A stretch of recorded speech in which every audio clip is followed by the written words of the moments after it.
ሰላም እንደምን አላችሁ ውድ ዲያስፖራ ፕላስ ቤተሰቦች፣ ዛሬ እንደተለመደው በአዲስ ርዕሰ ጉዳይ ተመልሰን መተንላችኋል። ዛሬ እንግዲህ ለእናንተ አሪፍ የሆኑ ዩኬ ላይ ሀፕን ያደረጉ እናም የተለያዩ የዩሮፕ አገራቶች ላይ ሀፕን ያደረጉ ኢሹዎችን ይዘንላችሁ ልንመጣ እየተሰናዳን ሳለ እንግዲህ አንድ ታሪክ እጃችን ላይ ገብቷል ማለት ነው። ታዲያ ይህም ታሪክ ማንነቱን ሳይገልጽ አናውን ነምበር ይህን ቪዲዮ ለእናንተ ኤዲት እያደረግን እያለ የገባ ትልቅ ስቶሪ ነው። እሱን ይህን ስቶሪ እንድንናገር በስነስርዓት እዚህ ሚዲያ ላይ እንድናቀርብ እንግዲህ በስነስርዓት አስጠንቅቀው ነው የላኩልን። ታዲያ ይህም ታሪክ በጣም የሚያሳዝንና ልብ የሚነካ ታሪክ ነው።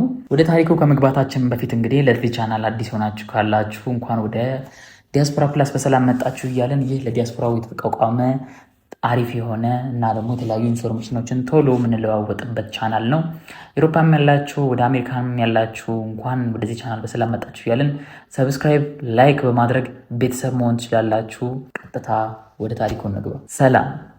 ይህንን መልእክት በቴሌግራም የምልክላችሁ በለንደን እምብርት ስሜቷ በበረዶና በብቸኝነት በነገሰባት ከተማ ውስጥ ሆኜ ነው። ስሜን መናገር አልፈልግም። እዚህ ሀገር ስም የለኝም። እኔ ስደተኛዋ ብቻ ነኝ። ይህንን ታሪክ ለዓለም አውሩልኝ፣ ለትውልደ ኢትዮጵያውያንና ኤርትራውያኖችም አጋሩልኝ። የሴት ስደተኛ ህመም ምን ያክል ጥልቅ እንደሆነ ከቆንጆቹ የለንደን ፎቆች በስተጀርባ ምን ያክል የሴት ልጅ እንባ እንደሚፈስ እንድታውቁልኝ እፈልጋለሁ። ከእናት ሀገሬ ከኢትዮጵያ ከወጣው ከውድ ቤተሰቦቼ ተለይቼ ይቺን ጨካኝ ምድር ከረገጥኩኝ እነሆ 4 ዓመታት አለፉ። 4 ዓመታት ግን ለእኔ ለራሴ 100 ዘመናትን ያክል ረዝመው ነው የሚታዩኝ።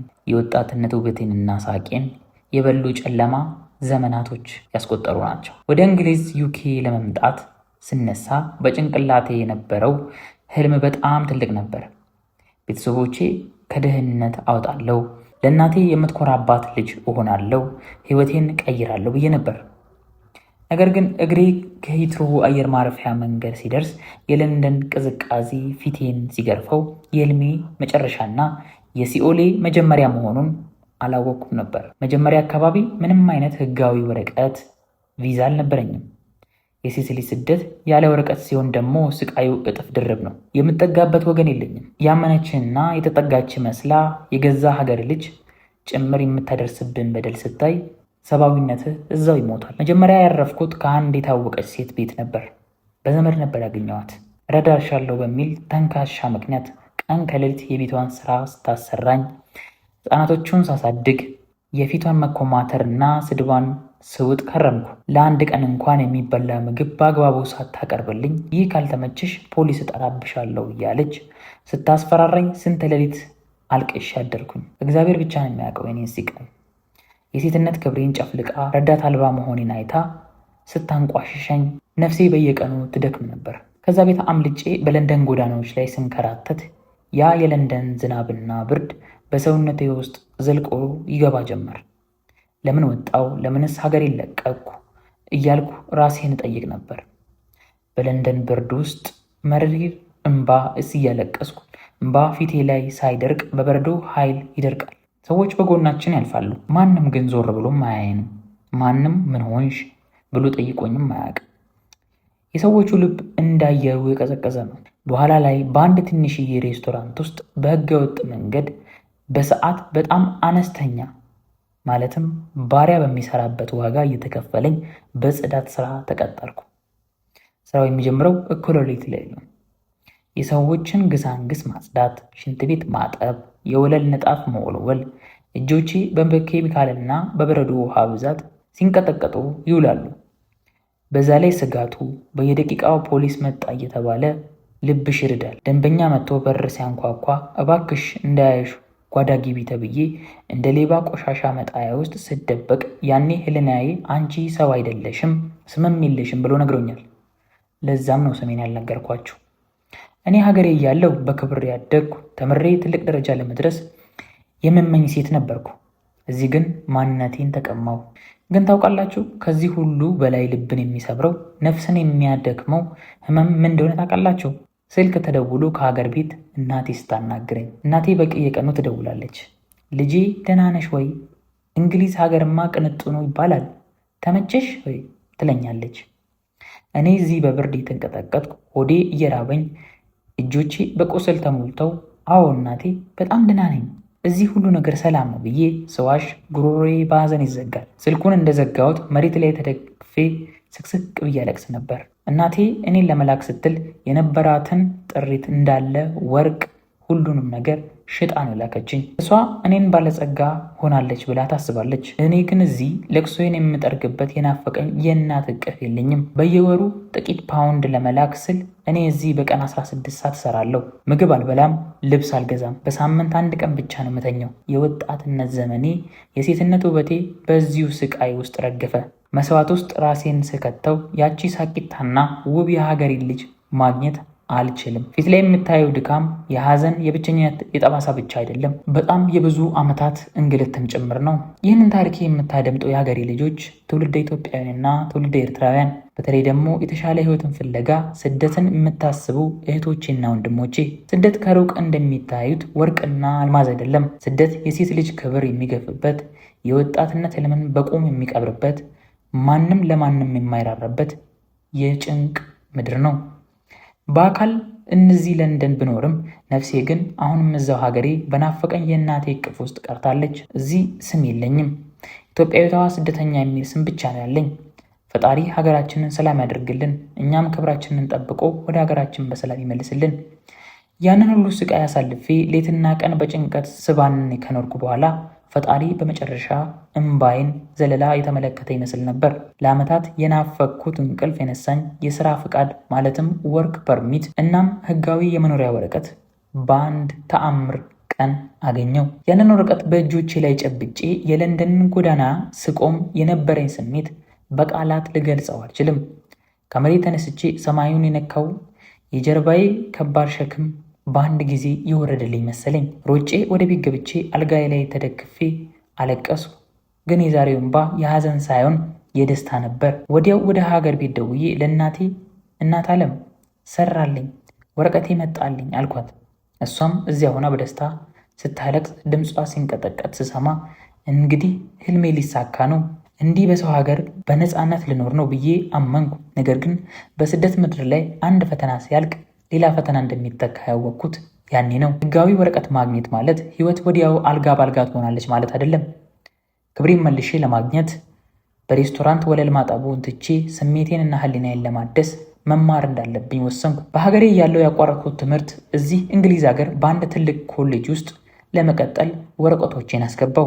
ስመዘገብና የመጀመሪያውን ክፍል በር ስረግጥ ትልቅ ኩራት ተሰማኝ። ይህንንም የትምህርት ዕድል የሚያገኘሁት በተለያዩ ተቋማት እርዳታ አማካኝነት ነው። ነገር ግን እውነታው ፈጥኖ ፊቴ ላይ ተደቀነ። ኮሌጅ ውስጥ ስገባ እኔ ብቻ ነኝ ስደተኛ። በክፍል ውስጥ ያሉት ተማሪዎች ስመለከት ሁሉም ወጣቶች፣ ምንም ህይወት ጭንቀት የሌለባቸው በደስታ የሚስቁ የለንደን ልጆች ናቸው። እኔ ግን የ4 ዓመት የስደት ሲቃይ ፊቴ ላይ ተጻፈብኝ። በዕድሜ ከነሱ ከፍ ያልኩ፣ ገና ስናገር የአክሰንት የአነጋገር ዘይቤ መጣስ የሚታይብኝ ብቸኛ ስደተኛ ሴት ነበርኩ። መምህሩ ጥያቄ ሲጠይቅ መልሱን አውቀዋለሁ፣ ግን ለመናገር ስነሳ በክፍል ውስጥ ያሉ ተማሪዎች ሁሉ ዞሮ የሚያዩኝ መስለው ይጨንቀኛል። በዛ ሰዓትስ ቢስቁብኝስ የሚለው ስጋት አንደበቴን ይቆልፈው ነበር። ያንን ሁሉ የለንደን ብርድ የተቋቋመው ልቤ በአንድ ክፍል ተማሪ ፊት ለመቆም አቅቶት በፍርሃት ይርገበገብ ነበር። ከሁሉ በላይ የከበደኝ ግን የዝናቡና የጊዜው መጣረስ ነበር። አዎ አሁን ህጋዊ ወረቀት አለኝ፣ ግን ማንም በነፃ መጠለያና ምግብ አይሰጠኝም። መጠለያ የምኖርባት በጣም ኮሳሳ የሆነች ትንሽዬ ክፍል ናት። የለንደን ኑሮ ውድነት ደግሞ በጣም አስቸጋሪ ነው። ትምህርቴን ለመከታተል በቀን ውስጥ ኮሌጅ እውላለሁ። ኮሌጅ እንዳጠናቀቅን ግን መጽሐፎችን ቦርሳዬ ውስጥ ከትቼ የድካም ረፍት ሳልወስድ በቀጥታ ወደ ስራ ነበር የምሮጠው። አሁን የተሻለ ሱቅ የሽያጭ ስራ አግኝቻለሁ፣ ግን ስራው የሚጠይቀው ጉልበት ቀላል አልነበረም። እስከ እኩለ ሌሊት ድረስ በእግሬ ቆሜ ሰዎችን በማስተናገድ እቃዎችን መደርደርና ደንበኞችን ማናገር ነበረብኝ። ሌሊት ሰዓት ላይ ወደ አነስተኛዋ ክፍሌ ስመለስ መላ ሰውነቴ በህመም ይዝላል። እግሮቼ ያብጣሉ፣ ግን መተኛት አልችልም። ምክንያቱም በማግስቱ ጠዋት የምታስረክበው የኮሌጅ የቤት ስራ አሳይመንት ይኖረኛል። የጠረጴዛዬ መብራት ላይ ቁጭ ብዬ አይኖቼ እንቅልፍ እያለቀሱ ግንባሬ በሁለት እጆቼን ተደገፌ ሌሊት ሙሉ ሳጠና አድራለሁ። አንዳንድ ቀን በጣም ከመድከም የተነሳ መጽሐፉ ላይ ራሴን ስቼ ይተኛለሁ። ጠዋት ስነቃ ማስታወሻዬ በእንባ ረጥቦ አገኘዋለሁ። እስከ መቼ ነው የምለፋው? እስከ መቼ ነው ሰውነቴ የሚቀጠቀጠው? እያልኩ ራሴን እጠይቃለሁ። ወረቀት ስላገኘው ብቻ ሁሉም ነገር ያለቀ መስሎኝ ነበር። ግን ትግሉ ቅርጹን እየቀየረ እንጂ በዚህ ሁሉ መካከል የብቸኝነቱ ስሜት ይበልጥ እየገደለኝ መጣ። ኮሌጅ ውስጥ ጓደኛ የለኝም። ሁሉም የየራሳቸውን ሕይወት አላቸው። በስራ ቦታም ሆነ ሁሉም በየሩጫ ላይ ነው። ቅዳሜና እሁድ ተማሪዎች ተሰብስበው ሲዝናኑ ሲደሰቱ፣ እኔ ግን በስራና በትምህርት መካከል እፈነጫለሁ። የወጣትነት እድሜን እንደገና ሁለተኛ ጊዜ በሰው ሀገር መስዋዕትነት እያደረግኩኝ እንደሆነ እየተሰማኝ መጣ። አንዳንድ ቀን ከባድ የጭንቀት ዲፕሬሽን ስሜት ውስጥ ገባለሁ። ክፍሌ ውስጥ ጨለማ ላይ ተቀምጬ እኔ ለምን አልጠነክርም? ሰዎቹ ለምን አይረዱኝም? እያልኩ ከራሴ ጋር እጣላለሁ። ከሀገር ቤት የሚደወለው ስልክም አሁን ሌላ ሸክም ሆነብኝ። ልጄ አሁንማ ወረቀት አግኝተሻል፣ አሁን ሁሉ ነገር ተስተካክሎልሻል አይደል ይሉኛል። ለእነሱ ወረቀት ማግኘት ማለት ችግር ሁሉ ማክተሚያ ነው። እኔ እዚህ በብቸኝነትና በድካም ነፍሴ ልትወጣ እንደበረረች እንዴት ልንገራቸው? እንዴትስ ልባቸውን ልስበረው? በትግሉ ከጸና ተስፋ ካልቆረጠና ፈጣሪውን የያዘ የማይታለፍ እሾህ የማይናድ ተራራ የለም። እኔ ያንን ሁሉ የለንደን ውጣ ውረድ ችዬ በቀን የኮሌጅ ተማሪ በሌሊት ደግሞ የሱቅ ሰራተኛ ሆኜ ያሳለፉትን መራራ ዘመን በድል አጠናቀቅኩት። ያንን ለዓመታት የደከምኩበትና የለፋውለትን የነርሲንግ ትምህርቴን በከፍተኛ ውጤት አጠናቅቄ ተመረቅኩኝ። ያቺ የተመረቅኩባት ቀን ሕይወቴ ሙሉ በሙሉ የተቀየረችበት ቀን ነው። የምረቃውን ጋውን ለብሼ ያንን ድካሜ ውጤት ዲፕሎማ በእጄ ስጨብጥ በለንደን ብርድ የፈሰሱት እንባዎች ሁሉ በአንድ ጊዜ ታበሱ። ወደኋላ ዙሬ ሳየው ያ ሁሉ ስቃይ ለዚህ ታላቅ ክብር ነው ብዬ ፈጣሪን ጠየቅኩት። ከምረቃዬም በኋላ ብዙም ሳልቆይ በለንደን ከተማ ውስጥ በሚገኝ አንድ በጣም ትልቅና ታዋቂ ሆስፒታል ውስጥ በቋሚ የነርሲንግ ሙያ ተቀጠርኩ። በሰው ፊት ተሸማቅቄ አይደለም የምኖረው። በክብር በነጭ ሕክምና ልብስ አጊጬ በስራ ገበታዬ ላይ ስቆም ታካሚዎች በክብር ነርስ ብለው ሲጠሩኝ በገዛ ሀገሬ ልጅ የደረሰብኝን ስድብና ክብር ማጣት ሙሉ ለሙሉ ተረስቶ በኩራት ተተካ። ነገር ግን ፈጣሪ የኔን ሕይወት በስራ ብቻ አላበቃውም። በዚያውም በትልቁ ሆስፒታል ውስጥ እየሰራው ሳለ እግዚአብሔር እውነተኛ የሕይወቴን አጋር የሚረዳኝንና የሚያከብረኝን መልካም ሰው አገኘልኝ። ትዳር መሰረትን ያ በሰው ከሀገር ከፍተኛ የናፈቀኝን የቤተሰብ ፍቅር አሁን በገዛ ቤቴ ውስጥ ተፈጠረ። ትዳራችን የተባረከና የተረጋጋ ሆነ። ላይ እግዚአብሔር የሁለት ቆንጆ ልጆች እናት አድርጎኛል። ልጆቼ እቅፌ ውስጥ ክትት አድርጌ ስስማቸው በለንደን ብርድ ብቻዬን ክፍሌ ውስጥ ሆኜ የእናት እቅፍ የናፈቀኝን ያልኩትን ያለቀስኩባቸው ሌሊት ትዝ ይሉኛል። አሁን ግን የራሴን ልጆች አቅፌ ፍቅር የሚሰጥበት ሙሉ ሴት ሆኛለሁ። ከሁሉ በላይ ግን ሁልጊዜ ሌሊት እንቅልፍ የሚነሳኝ የውስጤን ትልቅ ዕዳ የምከፍልበት ቀን ደረሰ። የአገር ቤት ቤተሰቦች እናቴ እኔን ወደዚህ ለመላክ ስትል የሸጠችውን ወርቅ የከፈለችውን መስዋዕትነት የምመለስበት አቅም አገኘው። አሁን በየወሩ ወደ ኢትዮጵያ ለቤተሰቦቼ በቂ ገንዘብ እልካለሁ። እናቴ አሁን ካለችበት ድህነት ወጥታ በጥሩ ቤት ውስጥ በክብርና በደስታ እንድትኖር አደረግኳት። ስልኬን አንስቼ ስደውል ልጄ አንቺ እኮ ሕይወቴን ቀየርሽው፣ ማጸንሽ ይባረክ ብላ በደስታ ትመርቀኛለች። ያኔ ነው ሙሉ በሙሉ ስደተኛ መሆኔን ያበቃው። ያኔ ነው የኔ እውነተኛ ስኬት ምን እንደሆነም የተሰማኝ። ታሪኬን ከመጀመሪያው እስከ መጨረሻው ያዳመጣችሁ ውድ የአገሬ ልጆች፣ ከለንደን ዳርቻ ካለች ቀዝቃዛ ክፍል ያለ ከወረቀት ከመንከራተት ተነስቼ ዛሬ በትልቅ ሆስፒታል ውስጥ የምሰራ የተረጋጋ ትዳርና የሁለት ልጆች እናት ሆኛለሁ። ለቤተሰቦቿ ደራሽ ሆንኩ ጠንካራ ሴትም ሆኛለሁ። ይህንን ታሪክ ያካፈልኳችሁ ዝም ብዬ አይደለም፣ ወይም ላስደንቃችሁ ወይም ላስገረማችሁ ብዬ አይደለም።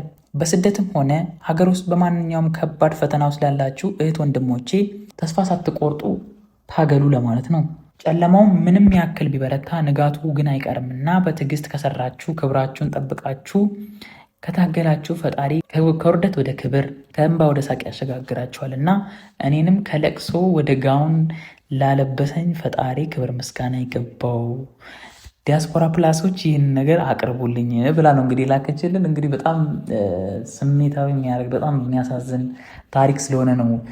የተለያዩ ኢሹዎች ነበሩ። እነሱን ነገሮች ኤክስፕረስ ማድረግ ትተን ቀጥታ ወደዚህ ሹት ወደ ማድረግ እየገባ ነው። እንግዲህ ይህንን ታሪክ እንዴት አያችሁት የሚለውን ነገር ኮመንት ላይ ያስፍሩልን። ለዚህ ቻናል አዲስ ሆናችሁ ካላችሁ ደግሞ ሰብስክራይብ በማድረግ ቤተሰብ መሆን ትችላላችሁ። እንደዚህ አይነት ታሪክ ያላችሁ እንግዲህ የዲያስፖራ ፕላስ ቴሌግራም ሊንክ የዚህ የቻናሉ ዲስክሪፕሽን ላይ ይቀመጥላችኋል። እየገባችሁ መላክ ትችላላችሁ። በጣም ደስ የሚል አስተማሪ የሆነ ተስፋ እንድንቆርጥ የሚያደርጉ ነገሮች ቢኖሩም ስትራግል አድርገን ራሳችን በራሳችን እንዴት ማለፍ እንደምንችል የሚያስተምር በጣም ትልቅ ትምህርት ነው ያስተማረችን። ሁላችሁም ተስፋ ሳትቆርጡ መሄድ እስካለባችሁ ድረስ መሄድ እንድትችሉ የሚያደርግ በጣም አሪፍ የሆነ ታሪክ ነው። እህታችን በጣም እናመሰግናለን። ደግሞ ብናውቅሽና ፎቶሽን ብናየው ላይክ በጣም ጥሩ ነው። እዚህ ታምኔል ላይ ራሱ የተጠቀምነው ጀነሬትድ የተደረገ የኤአይ ኢሜጅ ነው። ምክንያቱም ምንም አይነት ነገሯን ሼር ማድረግ አልፈለገችም። በቅርብ ነው ይሄንን ሁላ አቺቭመንት አጠናቃ ምናምን ነገር ጨርሳ የነገረችን እያጋራችን ያለችው ይሄንን ታሪክ። ታዲያ ከእሷ ታሪክ ምንድን ነው የምትማሩት? እንደገና ደግሞ እንደዚህ አይነት ችግር ውስጥ ያላችሁ ካላችሁ ኮመንት ላይ እዚህ ታች አስፍሩ። በጣም ትልልቅ ጠበቃዎች፣ በጣም ትልልቅ ሂውጅ የሆኑ ሰዎች፣ አሪፍ ቦታ ላይ ያሉ ሰዎች ስላሉ እነሱ ኮንሰልት ሊያደርጓችሁ ይችላል። እነሱ ኢሜል ሊያደርጉላችሁ ይችላሉ። ኮመንት ስር መጽሐፋችሁን እንዳትረሱ እንላለን። በቀጣይ ቪዲዮ እስከምንገናኝ ድረስ ቸርን ሰንብት እንላለን። ቻው።